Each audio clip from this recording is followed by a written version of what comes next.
பல கோடிகள் செலவுல புதுசா ரிலீஸ் ஆன படங்கள் 2வது நாளே ஓட்டிக்கிட்டு இருக்கும்போது கர்ணன்ல இருந்து கில்லி வரைக்கும் ரீரிலீஸ்லயே ஹவுஸ்ஃபுல் காட்சிகளா ஓடுது.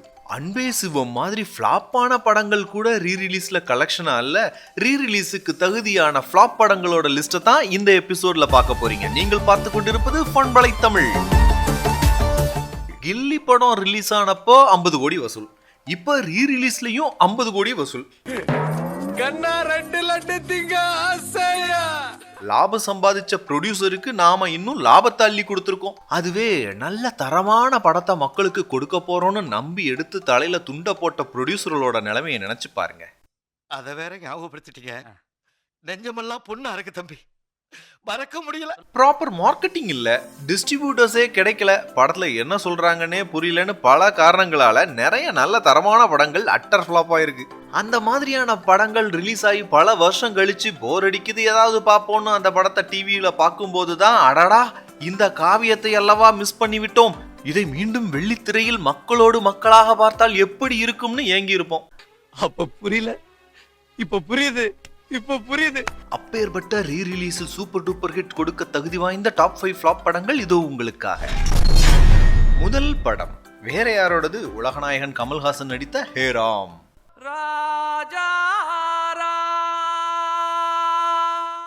மனுஷன் அடிக்கடி டைம் டிராவல் பண்ணுவார் போல இருக்கு.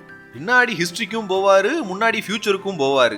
இந்த படம் ரிலீஸ் ஆனப்போ என் ஃப்ரெண்ட்ஸ் படத்தை பார்த்துட்டு தியேட்டர் பக்கமே போயிடாத, 5 லாங்குவேஜ் தெரிஞ்சாதான் படமே புரியணும்ட்டானுங்க. நான் தியேட்டர்ல தலை காட்டலையே.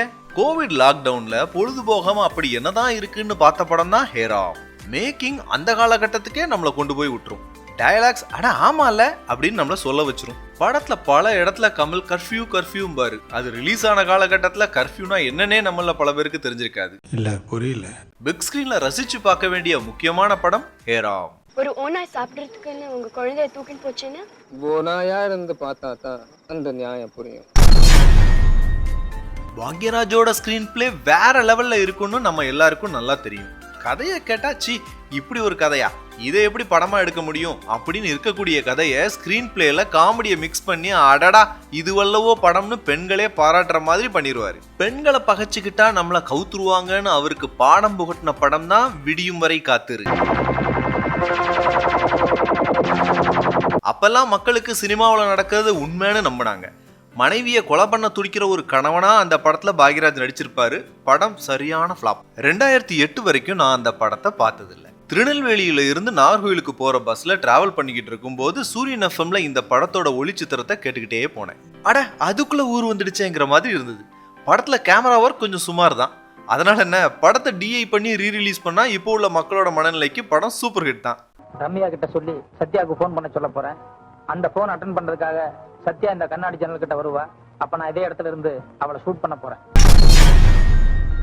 லெஜெண்டரி பிளேபேக் சிங்கர் எஸ்பிபியோட ரெக்கார்டிங் ஸ்டுடியோவையே விக்கிற அளவுக்கு கொண்டு போய் விட்ட படம் தான் ஆரண்ய காண்டம். Producer SPB Charan. தியாகராஜன் குமாரராஜாவோட ஃபர்ஸ்ட் ஃபிலிம்.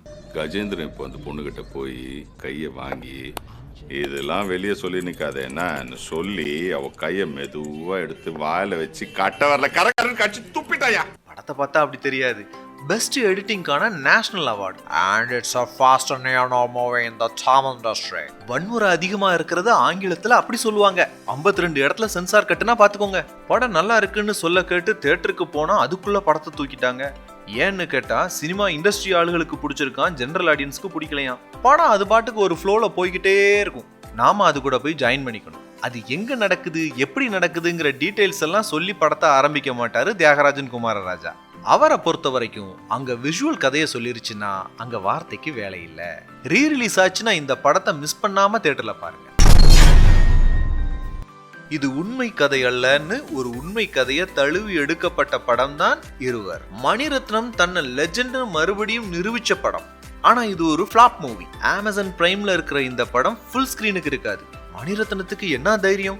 எம்ஜிஆர் கலைஞர் கதையை மோகன்லால் பிரகாஷ்ராஜ் வச்சு ஐஸ்வர்யா ராயை ஃபர்ஸ்ட் டைம் சினிமாவில் இன்ட்ரடியூஸ் பண்ணி ஏஆர் ரஹ்மானோட மியூசிக்ல உருவாக்கின இருவர் படம் பாதி ஸ்கிரீன் தான் தெரியுமா?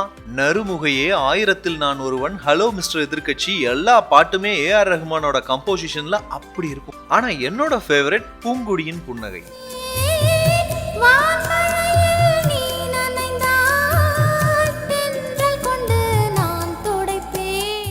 பல பேருக்கு இந்த பாட்டு இருக்குன்னே தெரியாது. படத்துல உலக அழகியே இருந்தாலும் கௌதமிய சந்தோஷ் சிவனோட கேமரா அவ்வளவு அழகா காட்டியிருக்கும். வேற எந்த படத்துலயும் கௌதமிய நான் இவ்வளவு அழகா பார்த்ததில்ல. இருவர் படம் ரீ ரிலீஸ் ஆனா மிஸ் பண்ணாம பாருங்க. எல்லாத்தையும் மாத்துவோம். வறுமை ஒழியணும், இல்லாமை ஒழியணும். அன்னைக்கு 1991 நவம்பர் 5, அது தீபாவளி. ஊர்ல வெடிக்க வேண்டிய மொத்த பட்டாசும் தியேட்டர்ல தான் வெடிச்சிட்டு இருந்தது. ஒரு பக்கம் ரஜினிகாந்தோட தளபதி, இன்னொரு பக்கம் கமல்ஹாசனோட குணா. தளபதி படத்துக்கு ஆரவாரம் கூடிக்கிட்டே போக குணா படம் புஷ்வானமா போச்சு.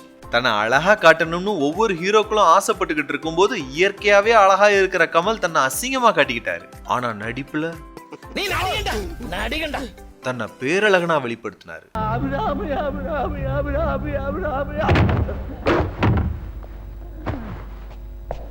குணா படத்துக்கு இளையராஜாவோட மியூசிக் டாப் நாச்சா இருந்தாலும் அவரே தளபதி படத்துக்கு போட்ட ராக்கமா கையத்தட்டு, சுந்தரி கண்ணால் ஒரு செய்தி, சின்ன தாயவள் பாடல்கள் முன்னாடி குணா படமே காணாம போயிட்டு.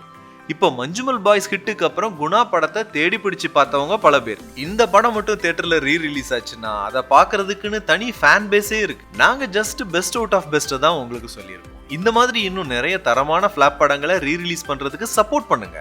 உங்களுக்கு பிடிச்ச படங்களோட பேரை கமெண்ட்ஸ்ல ஹேஷ்டேக் பண்ணுங்க.